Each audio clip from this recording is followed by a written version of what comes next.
up, everybody? It's your girl B Octavia, and I am back with another video. Welcome to my channel, or back to my channel.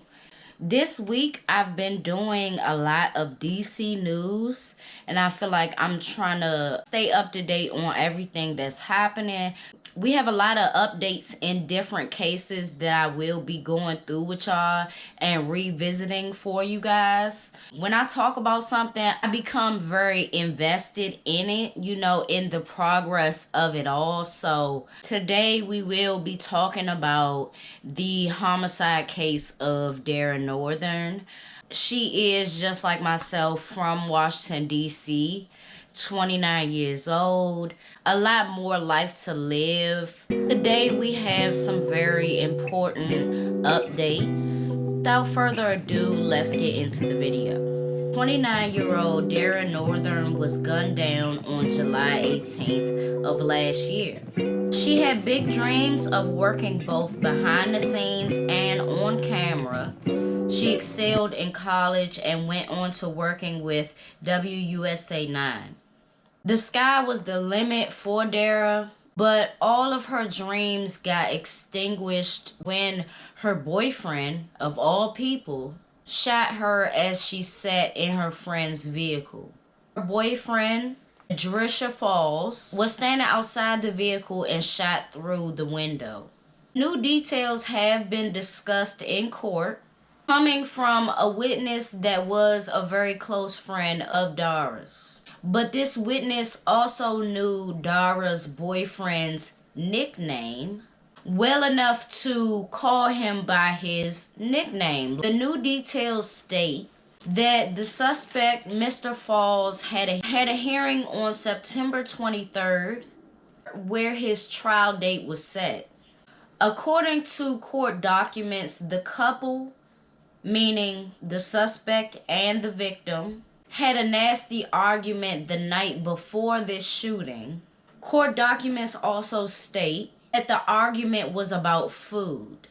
Dara made plans to go to a reggae club the night of July 18th with the witness. From what I'm seeing, Mr. Falls was not a part of that plan. On top of what we already know about him shooting into the window, we are getting more of a play-by-play of what happened.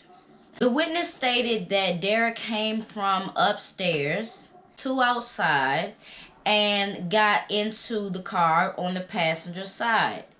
Shortly after she came down, Mr. Falls came down as well from upstairs, came outside, and the witness greeted Mr. Falls. The witness greeted Mr. Falls by saying, "Hey, Itty." I guess his nickname is Itty or something like that. He replies not with a hey. He says, according to the witness, he said, "Stop playing with me with that gay." That leads me to several questions that I don't know if anybody else would have. So if your friend is gay and they say hey to you, would that be your response? If you like homophobic, you don't want her to go out with this friend? Or was it like a reggae gay club? And those two don't go together. Those two, like, you feel what I'm saying? Like, reggae and gay don't go together as far as a club. So I'm like, that can't be the possibility. But did he not want her to go to this club? He probably didn't want her to go out with this friend. He probably didn't want her to go out at all. You feel what I'm saying? If it was specifically about this friend, I feel like the friend would have got hurt too. But that's hella random. Like, hopefully, like I said, we are getting play-by-plays, but it is some stuff that's still like, to the imagination. After the suspect comes out and he responds in that way towards the friend, he stands outside for a few minutes. And shortly after he said what he said to the friend, shots began to ring out. He shot through the window of the passenger side and hit Dara point blank. She was pronounced dead on the scene.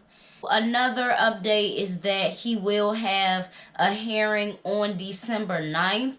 But most importantly, he is expected to go to trial in 2024. Now, I say this in a lot of videos that I make about incarceration and things like that. Young men, older men, whatever you want to say. You got to really think before you act in such a violent way against somebody that said they loved you and you said you loved them.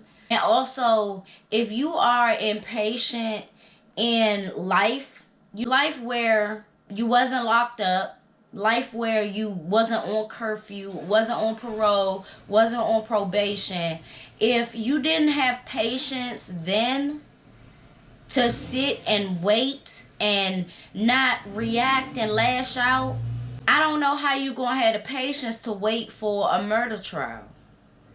Murder trials take about 4 years for the jury, suspect, and the judge to all be in one room and get down to the get down.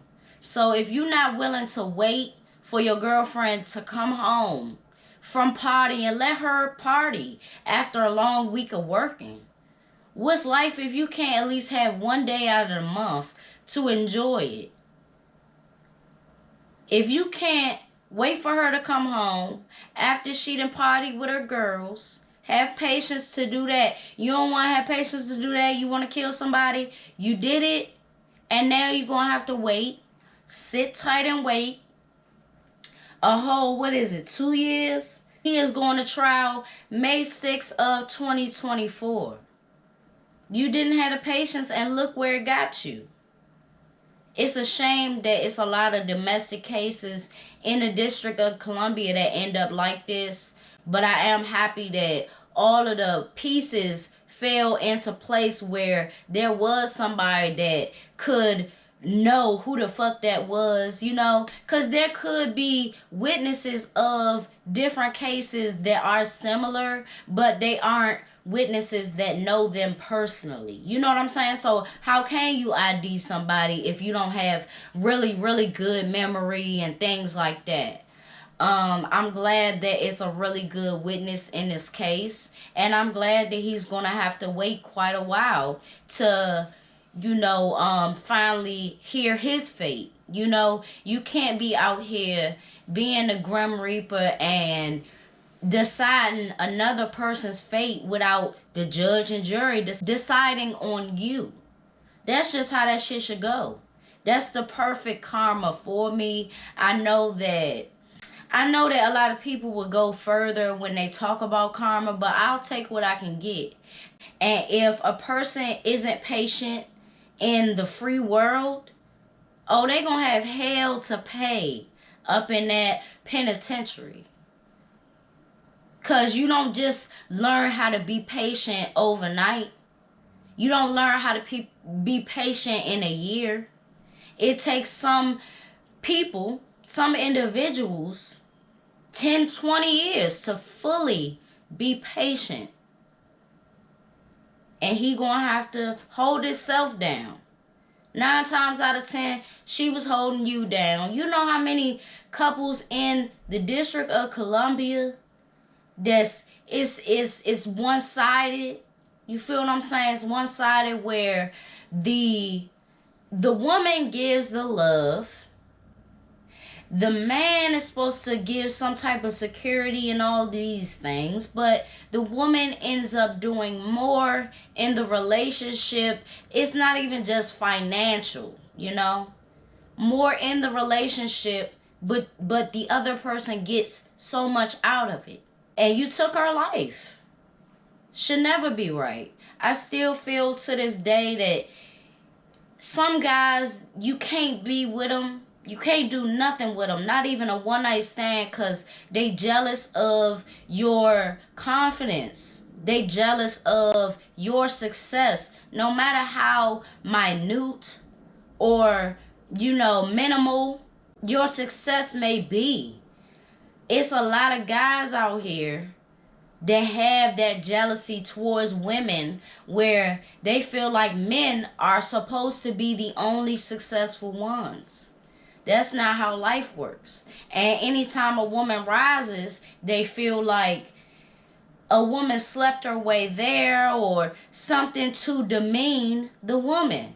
No, it's issues with you and why you didn't become successful, and why you still don't possess the qualities and characteristics of somebody successful.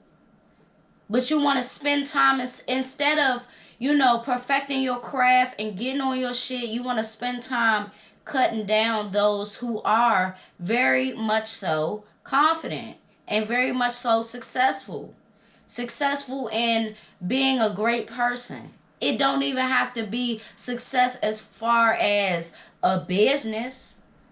You don't have to even be the CEO for some men to get intimidated with your success and with the person that you are, being able to pick up and move on. Dara seems like a person like that, and once she done, she done.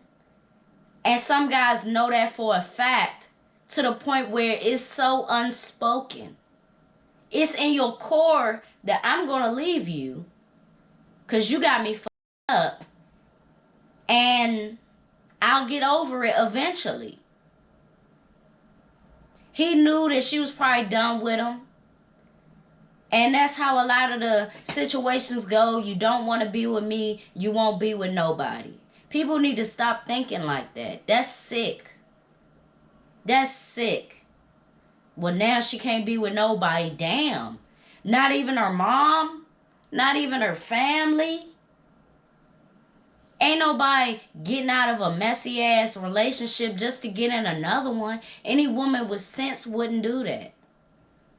So you mean to tell me you selfish enough to want to take her away from everybody when y'all didn't grow up together? Y'all wasn't raised together? Come on now. It'd be ridiculous. You can live without me. But anyways, I will keep up to date with this case. If there is anything else that y'all would like me to cover in the next few videos, let me know. I will have athlete controversy number 2 dropping very soon, so make sure you stay tuned for that.